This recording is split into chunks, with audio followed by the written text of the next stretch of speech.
and I didn't want to make this messy, but at the end of the day, let me tell you something. How often does he see the boys? If you think that's a win, baby, be a win. Because let me tell you something. Any man that a woman still has access to ain't your man.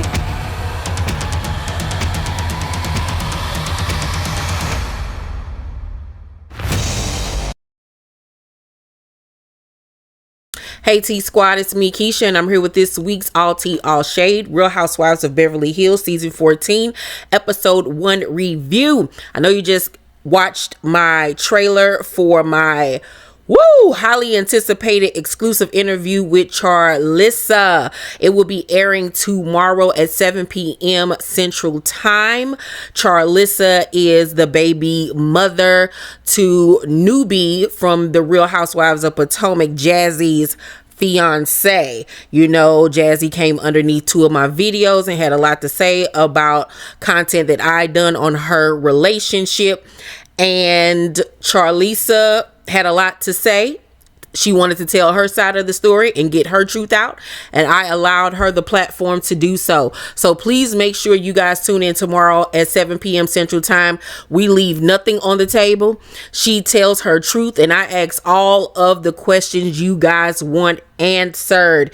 It is an excellent interview, one of my favorites, one of my best. So tune in tomorrow at 7 p.m. Central Time. Now let's get into the Beverly Hills recap. So let's start off by saying Sutton looked great. Sutton looked great in the opener shot in her gold with the straight hair. I was like, who is this foxy lady? It is Sutton. Sutton got a little sex appeal for once. I love the outfit that she wore over to her bestie Jennifer Tilly's house. I loved her little flirty ponytail and her little summery spaghetti strap dress. She just looks so youthful and fun. It's giving Sutton been getting some vitamin D in her life. Okay, she had a little pep in her step. So like I said, she goes to visit Oscar nominee Jennifer Tilly in her home. And I must say that her home was god-awful. Looked like a mausoleum. It was so drab. All that antique old furniture. I don't know why certain rich people think that old 19th century furniture is like showcasing wealth. It's old and drab and dreary, and there's no life to it. But I love me some Jennifer Tilly. Phenomenal actress. She's a phenomenal gambler. She's had a great career.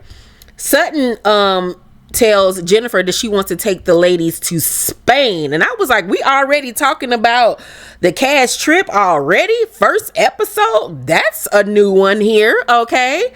So she's also going to throw this surrealism party, I guess, to get the girls ready for the Spaniard trip. And it's giving me we might be going on a cash trip early in the season. So Sutton tells Jennifer that she doesn't think that she was a really good friend to Kyle last year while she was going through what she was going through. And I'm like, Sutton, we're not about to do this. We're not about to do this. I know you are a good person. I know you have a good heart, but to hell with Kyle. Kyle don't give a about you, okay? And I need for you to realize that and accept it. Stop trying to make fetch happen. Stop trying to be this heifer's friend. Okay, Kyle don't care about nobody but Kyle, okay, and them kids. Other than that, she could care less. How many more ways she got to show you that she don't F with you like that, girl? Like, stop. And that pissed me off. Like, oh my God. So then we see Erika, who is going furniture shopping. Remember when I did my cast storyline breakdown video? What was that, last week before last? I told you guys, after reading Erika's synopsis for this season, that her storyline is literally going to be redecorating her living room and being the go-between between Dorit and Kyle. She has no storyline this season. And I'm like, really, y'all? This what we doing? Shopping for furniture? Because her house is as equally as ugly as Jennifer Tilly's. Girl, and you getting paid 6 figures for this? Well, y'all need to come over to my house because I change my house every 6 months. So if I can get a storyline just for home decoration, then put me on Housewives, child. That is such a lazy storyline, okay? And then she got the nerve to go to this expensive furniture store where a little trinket for a table was $1,000. You can get the same thing at Burlington Coat Factory or Ross for $25. I'm looking like, Erika, you know you ain't got the funds for that. You live in a shoebox. You ain't even redecorating the whole house. You only got enough money to redecorate the living room. And you got the nerve to be up in this girl, stop trying to flex. Stop. You look crazy. But she has Dorit come with her to help her pick out some things. We ain't see her buy nothing. Okay. So Dorit tells Erika that she got some important news. And the news is that her and PK are separating. And Erika's, I'm gonna cry. And I literally said, as I did my reaction video over on Patreon, join me over there if you want to watch the show with me as I'm watching it for the first time. I said, girl, you don't care nothing about them separating. You was the one that outed the fact that they had issues at BravoCon 2 years ago. So this ain't no shock to you. You don't care for real. Stop. And she up her fake tail crying and all this mess. And Dorit says that PK was heavily drinking, still is heavily drinking, and that they were fighting a lot, and she doesn't want their children around that, type of behavior. And Erika says, well, when I leave here, I'm going to see Kyle. Like, what do you want me to do? What do you want me to say? And this was my thing. Like, why would you even have to ask that question? There is no, what do you want me to do? What do you want me to say? You don't say nothing because it ain't your business to say anything. That was a weird question to me. But nevertheless, Dorit tells her, don't say anything because, me and Kyle aren't really in a good place right now. Then we go to Kyle, who is moving furniture with Portia. And we learned that Mauricio just moved out a week prior and her daughter Alexia moved out. I think Alexia is the one that just got engaged like 2 weeks ago. And Kyle says that, she basically don't know how to function without Mauricio being in the house because he was the one that did everything. She don't know how to work the TV remote control, turn on the volume, turn on the heater in the pool. She don't know how to do nothing. She tells me, I can't clean the gutter, the rain gutters. And I'm like, girl, that's what you hire people for. That's what I do. I don't do nothing. I hire people to do it. Like, what are you talking about? And then she says, without Alexia and Mauricio not being in the house and it's just her and Portia, that it's really quiet. And I'm like, invite your girlfriend over. Like, what? I'm not about to go through another season of Kyle sitting up here acting like she ain't in a whole relationship with Morgan. Like, stop fronting. Ain't no future in your fronting, lady. You got a whole girlfriend. Invite her over. Then you won't be lonely. Hell, go over to her house. Go in the pool house. Do something. Stop. So then Erika tells her that she just saw Dorit. And Kyle was like, it's really unfortunate we ain't talking. And she says that she don't like the fact that Dorit tried to embarrass her at the reunion and in front of the whole entire world by reading the text message that she had sent her prior to the reunion, where basically she was saying in so many words, basically, keep my business to yourself and have my back to a certain extent or whatever. And Dorit was looking like, I'm not about to do that. Cause like, what, girl?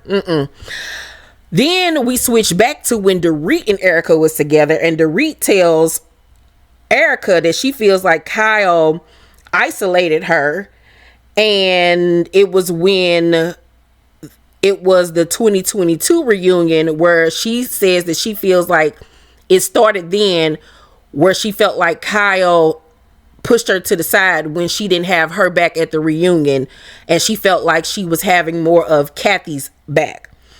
And I agree with that. I agree with that 1000%. Lisa Vanderpump told us about Kyle years ago. Well, told y'all, because I ain't never saw it for. Never, ever, ever saw it for her a day in my life. And so she then goes on to say that another issue that she had with Kyle is that at last year's reunion, when she said that Dorit basically exaggerated their friendship. Well, no, she said at the reunion that they really weren't that close, and then she said on one of her Amazon lives that Dorit exaggerated their friendship. And I was like, Dorit didn't exaggerate y'all friendship. If that's the case, both of y'all did, because for years y'all been going on and on and on about how good close friends you are. Y'all were the Fox Five, y'all stuck together like glue, and now all of a sudden she ain't your friend like that. Girl, Kyle, you are so fake and fugazi. Like, but I don't expect anything else from Kyle, because Kyle don't even care nothing about her own family as far as her sisters go. So if you know she'll do her sisters dirties, what you think she gonna do to you? Okay, child, please. So Kyle then tells Erika that she's also mad at Dorit because at BravoCon last year, somebody asked, well, the one of the questions on the big screen was rank the sisters in order, and instead of answering the question, Dorit was going to take a sip and drink and not answer, and before she could even get the drink up to her mouth, Kyle smacked it out of her hand and kind of wasted it on her a little bit. And Dorit was like, well, now I'm gonna put Kyle at the bottom and I'm gonna put Kathy at the top. And this lady got the nerve at her grown, big 50-some-year-old age to talk about something that pissed me off because she was trying to embarrass me and I was embarrassed. Girl, it was a fucking game. And she wasn't going to even answer. She told me, of course it should have been her putting me first. Girl, grow the fuck up, Kyle. Please grow up. Please grow up. But I mean, this is the same woman that don't even want to admit the fact that she liked the scissor at night. So what can I expect from her? Okay. So Dorit told Erika, you know, I think that there's more manipulation than communication when it comes to Kyle. And I think that she's more manipulative than I thought. Very much so. Very much so. And not to say that I'm on team Dorit, because I really don't care for neither one of them. But Dorit is a little bit more forthcoming about certain things. But at the end of the day, Dorit ain't shit neither. So I honestly really care less. But the only reason why I'm going up for Dorit even a little bit is because we got somebody that's going to really go toe to toe with Kyle this season. We then go to Garcelle, who is in Atlanta working on 2 of her films, and her son Oliver comes to visit her, and he brought his new girlfriend Shantae. And it was just announced about 2 weeks ago that he's expecting his second child. They're having a baby girl together. So congratulations to them. Then the headline reads, May 9th, Dorit and PK announced their separation to the world. And everybody's reading the announcement.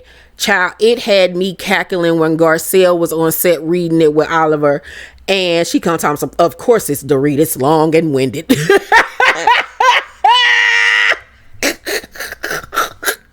I said, Garcelle, you ain't shit, okay? Then we see Dorit in a car chain smoking. Dorit said, y'all want Dorit? Y'all gonna get the real Dorit this season. Now, I have seen photographs of Dorit being caught smoking or whatever, but we have never seen her smoking on this show, child. And she speed driving down the street or whatever, child. I was like, oh God, we are really getting the real Dorit this season. So she goes over to Kathy's house to pay her a visit, and she says that, you know, unlike her sister, Kathy has been very supportive of, you know, what she's been going through. And Dorit, you know, talks to her about the separation announcement, and she says point blank that PK is an alcoholic. And I'm like, oh, so we just going with that. She is just blatantly saying this man is an alcoholic. All right. Then we see PK, who links up with Mauricio. You know, both of them out here singling and ready to mingle. They about to be out here in the streets, okay? And he tells Mauricio that they've decided that they're not going to tell the kids. And Mauricio was looking like, what? Huh? He was like, how old are y'all kids? And he was like 10 and 8. Why on God's green earth would you not tell them kids that y'all have separated? They're not stupid. They're not dumb. It's not like they 5 and 3. These are kids that have access to the internet, who go to school, whose parents watch the show. You don't think that nobody's going to tell them these things, or you don't think they're going to hear it or see it anywhere? That is so irresponsible to me. Like, I don't be understanding some parents. Like, y'all underestimate kids. Do you not remember when you were a kid yourself? You hear things, you see things. Kids are nosy as hell, okay? At least I was. So then, Mauricio asks, well, what led up to this? And PK says, he got sober. And I guess once he got sober, he realized how much Dorit got on his goddamn nerves. He said that Dorit don't listen, and he has a lot of resentment towards her because of it. She, on the other end, tells Cathy that she's a great listener. And I was like, I don't bit more believe that, because we have seen you have conversations with people, and you have conversations where you don't listen to speak. You just basically are like, wah, wah, wah, wah, wah. Okay, say what you got to say so I can say how I feel. I don't really care about what you talking about. Dorit is very self-serving and inconsiderate of others people and other people's feelings, and she's oblivious to others people's feelings. She's only worried about herself and how she feels and how she's right, or not even really wrong about how she's right. So she also goes on. No, Cathy asks her, well, would you feel some type of way if he goes out to dinner? And she was like, no, he go out to dinner all the time. And she was like, do you go? She was like, no, I'm at home. And she was like, that's one of the problems. And PK even tells Mauricio that back in the day, they used to go out and kick it all the time together, but things have changed. And that's part of growing up. And the older you get, you're not going to be the same person that you were 10, 15 years ago when we first got together. And she's not no young spring chicken anymore. She got children. She's, got business endeavors, her friends of her own, likes and dislikes. She just not running it behind PK anymore. And then with everything that they've been going through, she feels some type of way. And she even says it in, I think it was either in her confessional, or she might have said this to Cathy's face. She was like, I have stood by him when I could have left and faced public scrutiny with his gambling debts and the bankruptcy and the DUI allegedly. And for him, it was just like, I'm done, let's separate. So obviously the separation was his idea and not hers. And this is what I be telling people. You can't expect for people to react how you would react in situations, because that's the quickest and easiest way for you to get your feelings hurt. I understand her trying to stand by her man. That was her husband. She wanted to do right by him. But men are so different and callous. When they done, when they tired, when they don't want to be bothered with you, it don't matter about how you was there for him, how you stood by him, and all the beautiful, loving, caring things that you did. When they done, they could give a careless child. And now she feeling some type of way, because it's just like, you just gonna leave me after all of that? And I remember at the reunions or at Watch What Happens Live, where she would lie, deny when it came to the lawsuits and everything else that they've been going through. Their house that we saw on tonight's episode is in pre-foreclosure because they owe so much money in back taxes. They are in debt, honey. They are in debt. The money ain't there. All right. So at the end of the episode, it's Sutton's surrealism party, and it was just a weird bag of nuts. I was scared, okay? I was looking like, what in the line, the witch in the wardrobe is going on here? I felt like it was some Illuminati voodoo stuff. People walking around, aka Sutton, with deer horns and crap, and you got acrobatics and goblins and goblins. Girl, I ain't got time. So Bozeman, Bozeman. She arrives looking fabulous, honey, just looking like a floral goddess, just beautiful. And she just came in and took over the room. She is a boss B, okay? And she introduced herself to Dorit and Sutton, and Dorit was like, what do you do? And she was like, I'm recently retired after 25 years of working in corporate America. I was a chief marketing executive at Netflix, Uber, and Endeavor. Baby, when she ran down the resume, Dorit almost choked on her drink. What? Oh, okay. Yeah, she didn't know who she was talking to. It was kind of giving me the moment between Giselle and Monique when she was like, so you don't have a home? And she was like, no, I have 4. That's what it was giving me, okay? So immediately they click. And I actually was here for it. Even though when I was reading what was going to happen this season, I was kind of weary. But I'm here for it. They have a lot in common. Same age, Bose lost her husband, and she tells Dorit that 10 years into her marriage to her husband that they separated, and then they got back together when he became sick with cancer, and they just connected on a lot of levels. And this year they're gonna really grow into a good friendship. So for right now, I'm here for it. But honey, who Dorit ain't here for is Miss Garcelle, honey. It is so awkward between them when they speak to one another, because Dorit still feels some type of way that at last year's reunion, Garcelle said that she thought that the break-in that happened at Dorit house a few years ago was faked. Well, Dorit girl, I don't know what to tell you, but the whole world think that it's fake, girl. Everybody think that it's fake, and knowing how much money y'all need and the financial strengths y'all are under, it reads even more that it was faking the setup and that y'all was probably trying to get some insurance money. Girl, bye. She just had the balls to say it to your face, okay? So I loved Erika's outfit. I felt like Erika and Bo's outfit looked the best. Erika and Kyle are sitting down talking, and Garcelle joins them, and just Garcelle clocked in. She might not have a lot going on as far as her storyline, but she clocked in to work and started asking the questions that we wanted answered. So Kyle tells them that she wants to address the ladies and let them know that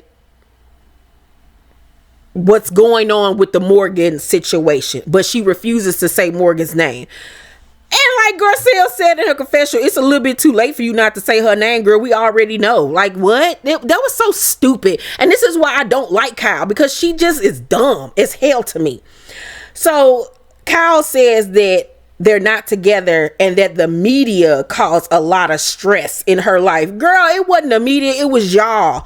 And Garcelle said, well, the music video didn't help much. It was like y'all was being funny. And absolutely 100%. Y'all was throwing gasoline on the fire with that music video, teasing it to the public like, are we lesbians? Are we eating each other's cootie cat? Girl, stop. Girl, now I was so happy that Garcelle called her bluff with that bull crap. And then Kyle gonna say in her confessional, I've never questioned my schmexuality, but all the speculation made me question myself. Girl, don't try to put this on us. Just admit it. You are a grown woman. Nobody cares about the fact that you like to bump monkeys at night, lady.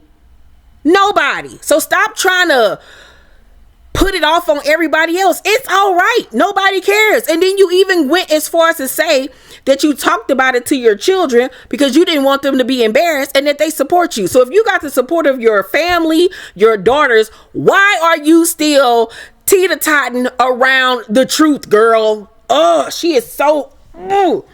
So after that, and this weird performance by this group called Yella that performed a song called Superpower Pussy Child. No, before that, Dorit decided to make her grand entrance, okay? And she pranced over there to Kyle Town and said, hi, ladies! Like, yeah, bitch, I'm here. You're going to notice me and speak to me.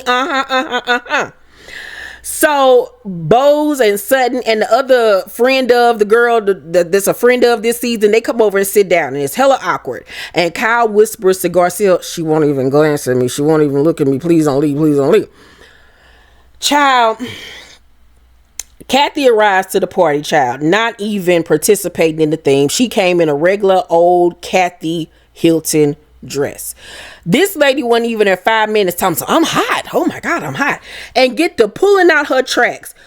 Bose was sitting there looking like, what in the hell is this white lady really taking out her hair? And Kyle was like, well, if you hot, how is taking out your hair gonna help? And she told me something, just make me feel free. This lady get to taking out her tracks and sitting them in the chair next to her. And I'm like, white people are so ghetto. They are so ghetto. They are so ghetto. Because let Bose had done that. Let her had done that. Ooh, child. Ooh, child. Ooh, child. It don't matter how much money you got. Money could not buy your class. All right. So then we have the weird performance by the lady on stage. And afterwards, Dorit asks Kyle to talk. So they sit down and Kyle immediately acknowledges that Dorit is upset with her about what she said on Amazon Live. And Dorit was like, that was the proverbial straw that broke the camel's back. I've had enough of feeling like I've been tossed around and thrown away and used whenever you want and made to feel like I have to reevaluate if we were ever even friends. And because she's being called on her ish, here go Kyle. I mean, if you're only gonna be aggressive, girl, you can't try to control how the conversation gonna go. You can't.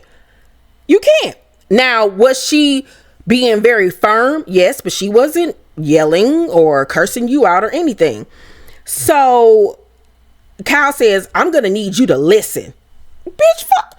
Dorit was like, we're gonna have to be very honestly, and Kyle, I'm fed up. And Kyle was like, you're literally not even acting like yourself right now. And she was like, cuz I'm not gonna put up with this shit anymore. And we are left on a cliffhanger. And baby, Kyle didn't know what to do with herself. She did not know what to do because she's so used to she's so used to Dorit being like, okay, Kyle, all right, Kyle, you know, I love you. You're my sister. Yes, I love you. And PK and Mauricio, we're best friends. She's so used to that she wasn't used to that energy coming from Dorit. Okay. And so she had to figure out how to adjust real quick because she's so used to being in control of the conversation and the narrative. And it's not working like that this season. Child, this was a great season premiere episode. I'm going to give it an A-. I really, truly enjoyed it. The ladies are clocking in and bringing it. Only people that I feel like were lacking in the season premiere episode was Erika. Sutton was Suttoning, but she really didn't, make a splash. She was just being Sutton, okay? But I feel like Garcelle clocked in, even though she ain't got a storyline, at least she got in there and asked the questions that needed to be answered. Dorit said, y'all gonna get this tea this season, okay? It's time for me to put my nipple on the table, all right? Bose came in just with that aura, that boss lady energy. When she came in the room, it was like everything stopped, all right? Loved it. Kyle is full of shit. But what do we expect? That's all we're going to get from Kyle is a bunch of excuses, denial, and lies, child. But the ladies are bringing it thus far. I feel like this is going to be a really good season of Beverly Hills. I think one of the best that we've had in quite some time. So I'm excited. Y'all let me know what y'all thought about this week's episode down below in the comment section. Please make sure to thumbs up this video, subscribe to my channel, and turn on your post notifications so you know my videos drop. I love you guys, and I'll see you on the next one. Bye.